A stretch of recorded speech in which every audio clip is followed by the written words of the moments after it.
what's on TV today. On today's episode of Great Grade 8 Science, we will be showing a special presentation on the unit Mix and Flow of Matter.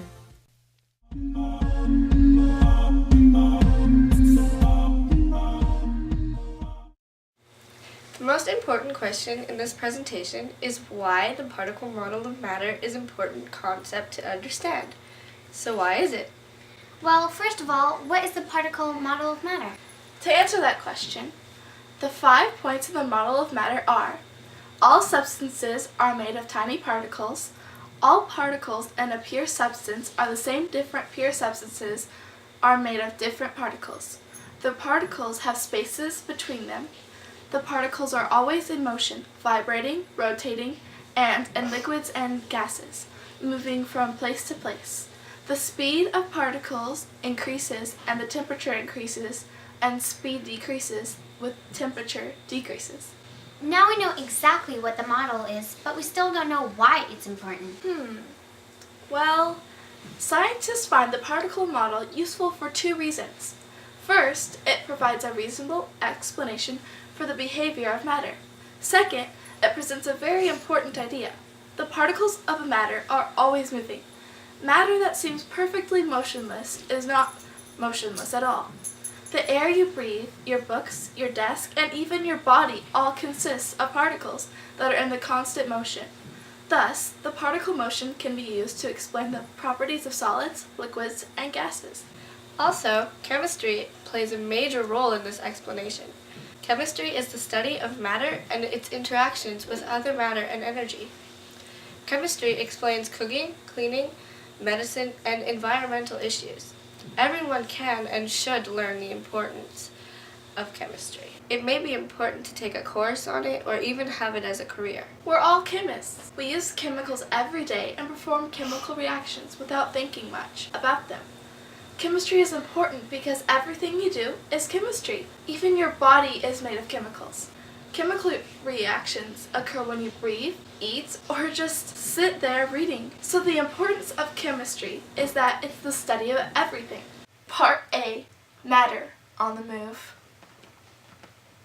To start off, let's talk about the 3 states of matter. The first state is a liquid. It has a definite volume, but not a definite shape. The particles in any liquid flow next to each other. They are close together, but not as close as a solid. An example is water. The second state that we're talking about is solid. It has a definite volume and shape. In a solid, the particles stay in place and they rumble or vibrate next to each other. An example is this book.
And last but not least, gas. It doesn't have a definite volume or shape.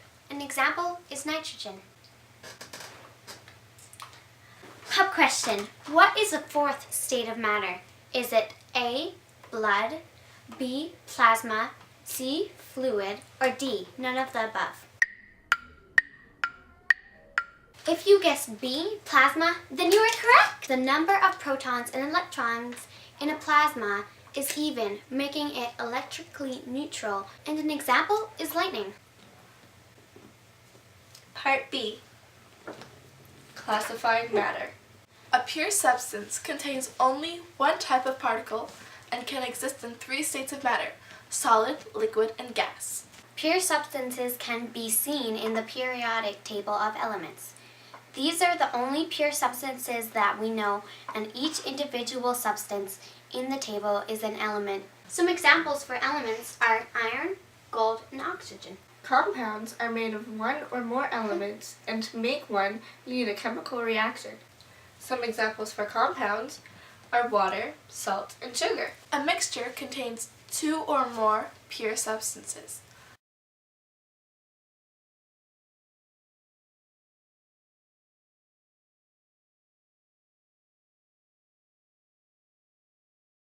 A heterogeneous mixture that looks homogeneous but has particles that slowly settle over time is called a suspension. A heterogeneous mixture in which the particles do not settle over time is called a colloid. Part C, dissolving.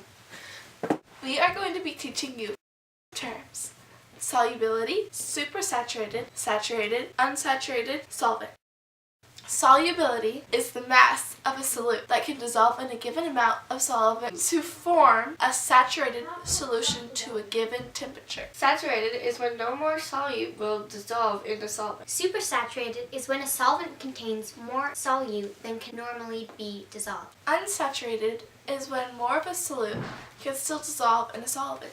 The solute is a substance that dissolves in the solvent to form a solution. The solvent dissolves the solute to form a solution. The rate of dissolving is how fast a solute dissolves in a solvent.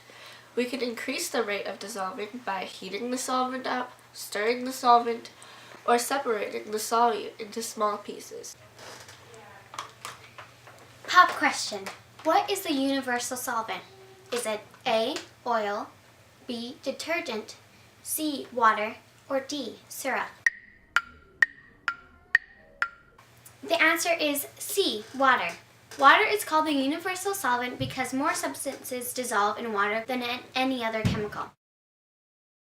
Right now, we are testing out different liquids to see different viscosities. Viscosity? No, viscosities. It's the resistance of flow. But why would we even need to know about viscosity? Well, it is important for many consumer products, such as oil extraction from oil sands. One method is to use steam and inject it underground. The steam heats the oil sands and makes the oil thinner or less viscous. So then the oil can be pumped out of the ground? Exactly. Viscosity is also important for nail polish. If too thin, it will flow too fast and dry slow. If too thick, it will slowly flow and dry fast. Did you know that the viscosity of liquids and gases changes depending on the temperature? To elaborate on that just a little bit, as temperature of liquid increases, the viscosity decreases, meaning it can move a little quicker, and vice versa. What are you doing now? We are measuring what the amount of fluid is that flows in a given time. For short, we are finding out the flow rate. Density is the amount of mass in a certain volume of a substance. In a substance that is more dense, the particles are more crowded together. What about the density of the three states of matter? Well, in solids, the particles are tightly packed together. Therefore, solids are the most dense state of matter. In liquids, the particles are more spread out than solids, but less than gas. Therefore, liquids are less dense than solids, but more dense than gas. In liquids, the particles are more spread out than solids, but less than gas. Therefore, liquids are less dense than solids, but more dense than gas. In gases, particles are the most loosely packed together. So gases are the least dense state of matter. So then what happens to the density of a substance when you heat it up? In the particle model of matter, it states that when particles are warmed up, they move faster. In a solid, the particles move very slowly. In a liquid, they move fast, and in a gas, they move very quickly. So once the substance is warmed, it will become less dense. You measure density by dividing the molar mass by the volume. Density takes into account mass and volume. Mass is the amount of matter in a substance. The volume is the amount of space occupied by a substance. Density is mass divided by volume. That sounds confusing, but it probably works. Let's try it out.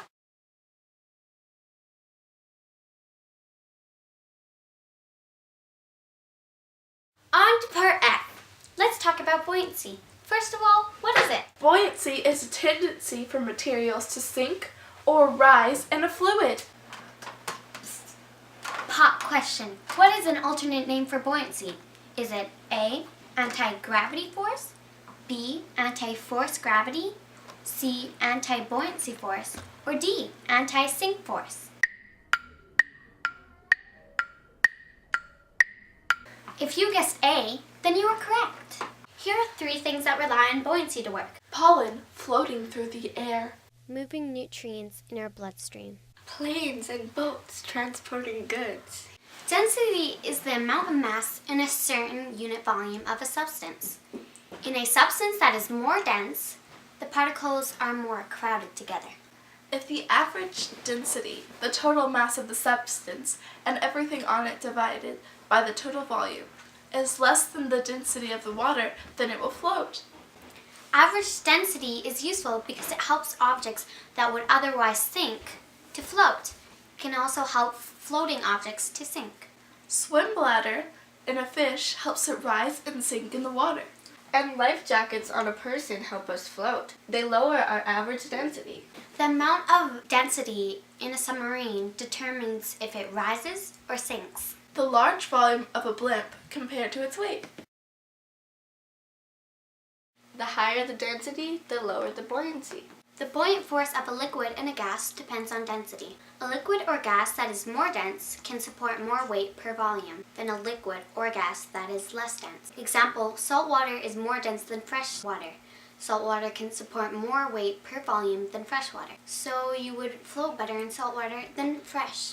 In this cross section of a submarine, you can see how much space there is in the hull to fill with water to change the density of the submarine. When the total density is less than the seawater, the sub will float. When the ballasts are filled with water, the submarine is more dense than water, and the submarine will sink. Now let's move on to compression. First, we will talk about how gas can be compressed. The gas must be enclosed in a sealed container with strong walls so the molecules can distribute themselves throughout the container. There is so much space between gas particles, so even after they are compressed, space between the particles still exists, so they still act like a gas. An external force is applied to a gas to push the particles together. In this demonstration, I will be giving an example of balanced and unbalanced forces. As you can tell, the juice box is pretty full. That's because the pressure on the inside and the pressure on the outside is balanced. But when I drink it, the pressure on the inside decreases, and that causes the juice box to shrink. So the pressure on the inside and the pressure on the outside aren't balanced.